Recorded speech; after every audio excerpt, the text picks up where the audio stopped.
कक्षा 12वीं विषय भौतिक शास्त्र अध्याय 1 विद्युत आवेश एवं क्षेत्र। इसके अंतर्गत आज हम वैद्युत द्विध्रुव के निरक्षीय स्थिति पर विद्युत क्षेत्र की तीव्रता के लिए व्यंजक स्थापित करेंगे। तो सबसे पहले समझते हैं निरक्षीय स्थिति क्या होती है और इसका चित्र कैसे बनेगा। तो यहाँ पर देखिए, यहाँ पर वैद्युत द्विध्रुव है और वैद्युत द्विध्रुव हम अभी पिछले वीडियो में पढ़े हैं कि यदि विजातीय आवेश समान परिमाण के हों और अल्प दूरी पर स्थित हों तो ऐसे निकाय को हम वैद्युत द्विध्रुव कहते हैं। तो यहाँ पर जो हमारे पास ये AB है, एक वैद्युत द्विध्रुव है, ये इसका मध्य बिंदु है और मध्य बिंदु से यदि हम कोई लंबवत रेखा खींचते हैं इसके, तो वह उसकी निरक्षीय स्थिति कहलाती है। और इस रेखा पर यदि कोई बिंदु है तो उस पर हमको विद्युत क्षेत्र की तीव्रता ज्ञात करनी है। तो इस तरह से ये चित्र है। अब हमको चित्र के बारे में थोड़ा सा लिखना है। तो यहाँ पर मान लेते हैं कि माना AB एक वैद्युत द्विध्रुव है। ये चित्र में देख रहे हैं कि ये जो AB है ये वैद्युत द्विध्रुव है। इसके आवेश का परिमाण, तो यहाँ पर +Q आवेश है, -Q आवेश है, तो हमको इसके चिन्ह से लेना देना नहीं है। यहाँ पर हम इसका परिमाण देखेंगे तो इसका परिमाण क्या हो गया, Q हो गया, और दोनों आवेशों के बीच की दूरी क्या है, 2L है। अब यहाँ पर इसके मध्य बिंदु O, तो ये मध्य बिंदु O हो गया और इससे R दूरी पर, ये R दूरी हो गई। निरक्षीय स्थिति में कोई बिंदु P है जिस पर हमको विद्युत क्षेत्र की तीव्रता ज्ञात करनी है। अब यहाँ पर हमको 3 चीज़ें जानना है। एक तो हमको जानना है कि इसमें जो सूत्र लगेगा, तो ये बिंदु आवेश के कारण विद्युत क्षेत्र की तीव्रता का ये सूत्र होता है E बराबर 1/4πε0 Q/r²। इस सूत्र को हम जो विद्युत क्षेत्र वाला वीडियो है उसमें निकाले हैं, स्थापित किए हैं, इसको आप देख सकते हैं।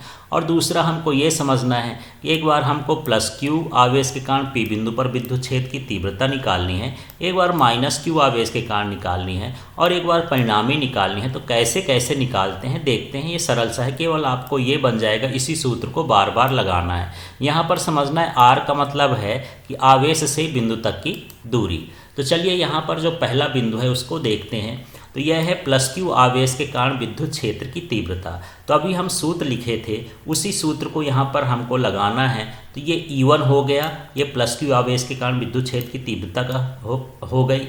और ये सूत्र में 1/4πε0 था तो ये लिख दिए, Q है तो Q लिख दिए, अपॉन में R² था, लेकिन हम यहाँ R² ना लिख करके AP का स्क्वायर लिखे हैं। अब इसका कारण क्या है तो उसको आप समझ सकते हैं कि यहाँ आवेश से बिंदु तक की जो दूरी है वो क्या है, AP है, और वहाँ R² था इसलिए उसके स्थान पर क्या लिखा गया है, AP² लिखा गया है। अब यहाँ AP के अनुदिश लिखा है तो इसको भी समझते हैं। तो इस चित्र में देखते हैं कि यहाँ ये +Q आवेश स्थित है। तो जो +Q आवेश है उससे विद्युत क्षेत्र की जो दिशा होती है बाहर की ओर होती है, धनावेश से त्रिज्यीय बाहर की ओर होती है। इसलिए यदि हम दिशा की बात करें तो इस विद्युत क्षेत्र की तीव्रता की दिशा A से कहाँ की ओर है, P की ओर, इसलिए यहाँ पर AP के अनुदिश लिखा गया है। अब हम चलते हैं -Q आवेश के कारण विद्युत क्षेत्र की तीव्रता निकालेंगे। तो इसके लिए हमने E2 संकेत दे दिया है। अब यहाँ 1/4πε0, ये तो कॉमन ही एक जैसे है, उसको हम लिख लेंगे। Q, इसमें आवेश का मान Q ही है तो Q लिख दिए, केवल परिमाण हमको लिखना है। इसके बाद वहाँ दूरी का वर्ग होता है तो यहाँ पर दूरी का स्क्वायर हम देख लेते हैं। तो चलिए देखते हैं कि -Q आवेश से दूरी कितनी है। तो यहाँ -Q है और इसमें दूरी जो है ये PB² या BP² जो भी लिखना चाहें लिख सकते हैं। यदि हमको दिशा बताना होगा तो जो इसकी दिशा होती है वो P से B की ओर होगी, क्योंकि जो ऋणावेश होता है उसमें विद्युत क्षेत्र की दिशा त्रिज्यीय अंदर की ओर होती है। इसलिए यही चीज़ हम यहाँ पर लिखे हैं और यहाँ पर हम दिशा बता दिए हैं कि ये PB के अनुदिश है। अब हमको निकालना है P बिंदु पर विद्युत क्षेत्र की तीव्रता, परिणामी विद्युत क्षेत्र की तीव्रता। तो उसको हम कैसे निकालेंगे, सदिशों के योग के नियम से या सदिशों का वियोजन करके। तो ये हो जाएगा E, ये परिणामी विद्युत क्षेत्र की तीव्रता हो गई, और ये E1 cos थीटा हो गया, क्षैतिज घटक E1 का, और ये E2 cos थीटा, ये भी क्षैतिज घटक हो गया, और ये AB के समांतर। अब ये कहाँ से आया इसी को समझते हैं। तो इस चित्र में देखते हैं हमारे पास ये जो E1 है ये सदिश है। इस सदिश के हम 2 घटक करेंगे, एक होगा इसका लंबवत घटक और घटक हमेशा इसके पुच्छ से खींचते हैं। पुच्छ माने इसके पीछे वाले भाग से, ये हेड होता है, टेल होता है, और एक होगा इसका क्षैतिज घटक इस तरह से। तो यहाँ पर जो लंबवत घटक है उसको हम लिखते हैं E1 साइन थीटा, क्योंकि हम E1 कह कर रहे हैं तो ये E1 हो गया। और लंबवत के लिए क्या लिखा जाता है, साइन थीटा। ये 11th में हम पढ़े हैं, और नहीं भी पढ़े हैं तो यहाँ पर समझ लीजिए। और इसी तरह से यहाँ देख लेते हैं, ये जो इधर जा रहा है थीटा से लगा हुआ, ये इसका क्षैतिज घटक कहलाएगा, किसका, E1 का। इसलिए ये हो जाएगा E1 कॉस थीटा। तो इस तरह से यहाँ पर हम दो घटकों में वियोजित कर लेंगे। इसी प्रकार हम यहाँ पर E2 के घटक भी बनाएंगे। तो चलिए यहाँ पर देख लेते हैं, E2 है तो यहाँ पर E2 के भी दो घटक होंगे। एक इसका लंबवत घटक होगा, ये नीचे की ओर आएगा, तो हम इसको क्या लिखेंगे, E2 साइन थीटा। तो यहाँ पर E2 ये साइन थीटा इसका लंबवत घटक हो जाएगा। इसी तरह से अब इसका हम क्षैतिज घटक भी निकालेंगे। तो क्षैतिज घटक इस दिशा में जाएगा, इसी दिशा में, तो ये क्या हो जाएगा, E2 कॉस थीटा। तो इस तरह से यहाँ पर हम पहले इनका वियोजन कर लिए। वियोजन करने के बाद हम क्या देखेंगे कि ये जो E1 साइन थीटा है और E2 साइन थीटा एक दूसरे के विपरीत है। साथ साथ E1 और E2 का मान बराबर है, क्योंकि ये प्लस Q से और माइनस Q से जो P बिंदु है बराबर दूरी पर है, तो ये एक दूसरे को क्या करेंगे, समाप्त कर देंगे। अब बचा E1 कॉस थीटा और E2 कॉस थीटा, ये तो एक ही दिशा में है, और जब एक ही दिशा में होंगे तो ये जुड़ जाएंगे। इसलिए वहाँ पर अभी हम देख रहे थे कि जो कुल विद्युत क्षेत्र की तीव्रता है या परिणामी विद्युत क्षेत्र की तीव्रता है उसे E1 कॉस थीटा और E2 कॉस थीटा लिखा गया है। अब हम यहाँ पर देख रहे हैं कि E1 का मान E2 के बराबर है, तो यहाँ भी E1 कर देंगे, और यदि हम इसको जोड़ देंगे तो ये हो जाएगा 2E1 कॉस थीटा।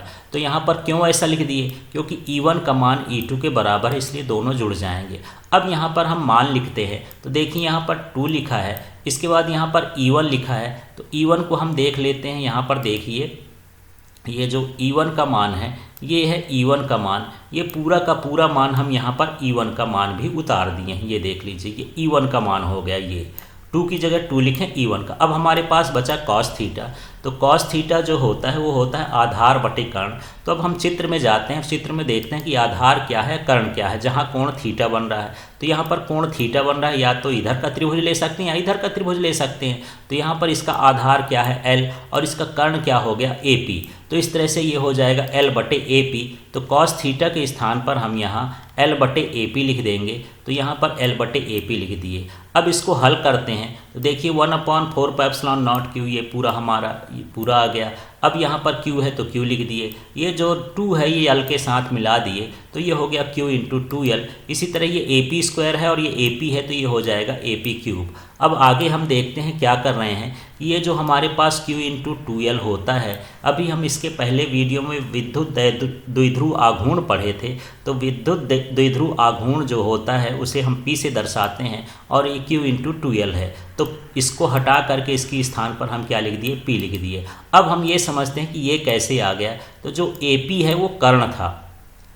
अब कर्ण जो होता है वो लंब के वर्ग और आधार के वर्ग के वर्गमूल के बराबर होता है। तो यहाँ पर इसमें जो चित्र देख लेंगे, तो चित्र में यहाँ पर जो लंब है वो R है और आधार L है। ये इसका लंब हो गया और ये इसका आधार हो गया, और ये AP जो है इसका क्या हो गया, कर्ण हो गया। इसमें पाइथागोरस प्रमेय लगा कर के ये लिखा गया है। तो ये R² प्लस L², और ये इसकी घात 1/2 है। यदि आप इस घात को नहीं भी लगाना चाहते हैं तो रूट लगा सकते हैं, उतनी ही बात है। लेकिन हम यहाँ पर ये देख रहे हैं कि हमारे पास AP नहीं है, बल्कि AP की घात कितनी है, 3। तो यदि हम इसमें 3 कर देंगे तो यहाँ क्या हो जाएगा, 3/2 हो जाएगा।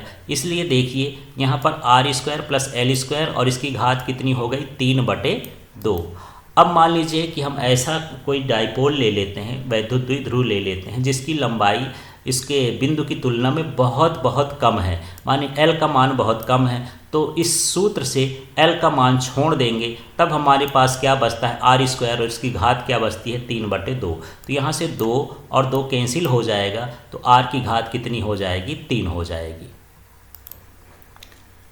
LK अर्थात लर्निंग कुकी चैनल को आप सब्सक्राइब कर लें। इसमें आप समझ पाएंगे इंग्लिश ग्रामर, 11th 12th की फिजिक्स, केमिस्ट्री, बायोलॉजी, इंग्लिश। इसी तरह 9th 10th का English, science, math, social science, infotainment और शॉर्ट्स एजुकेशन से रिलेटेड। नीट जेई के लिए फिजिक्स और कंपटीशंस के लिए कंटेंट। Thank you.